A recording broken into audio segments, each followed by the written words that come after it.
একবার একটি গরু জঙ্গলে ঘাস খাচ্ছিল এবং সেই গরুটিকে শিকার করার জন্য একটি সিংহ তাড়া করে। গরুটি প্রাণের ভয়ে প্রাণপণ পালাতে লাগলো জঙ্গলের ভেতর দিয়ে এবং একটা সময় একটি পুকুরে ঝাঁপ মারল। যেই পুকুরে জলের থেকে বেশি ছিল কাদা, ফলে গরুটি তার ওজনের কারণে কাদার মধ্যে ঢেসে গেল এবং সিংহটি ছিল বহুদিনের ক্ষুধার্ত। সেই গরুটিকে হত্যা করার জন্য বা শিকার করার জন্য সেও পুকুরে ঝাঁপ মারল। সে জানে আমি সাঁতার কাটতে পারি, কিন্তু জল কম আর কাদা বেশি থাকার কারণে সিংহটিও কাদার মধ্যে ঢেসে গেল। তখন গরুটি মুচকি মুচকি হাসলো আর সিংহটিকে বলল যে, তোর কি কোনো মালিক আছে? সিংহটি বলল, না, আমি তো জঙ্গলের রাজা, আমার আবার মালিক থাকবে কেন? গরুটি বলল যে, আমার মালিক আছে। একটা সময় আমাকে দেখতে না পেয়ে আমার মালিক আমাকে এখান থেকে এসে উদ্ধার করবে এবং তোকে হত্যা করবে।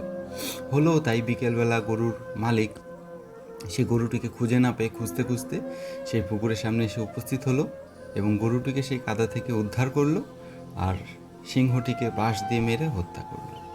এই গল্পটি থেকে আমরা একটি ছোট্ট শিক্ষা পাই যে আমাদের জীবনেও এরকম একজন পথপ্রদর্শকের দরকার আছে, গুরুর দরকার আছে, যে কিনা আমাদেরকে সঠিক পথ দেখাবে, আমাদেরকে শুভ দৃষ্টির উদয় ঘটাবে। আর সেই মালিক হলো আমাদের জীবনে উপরওয়ালা।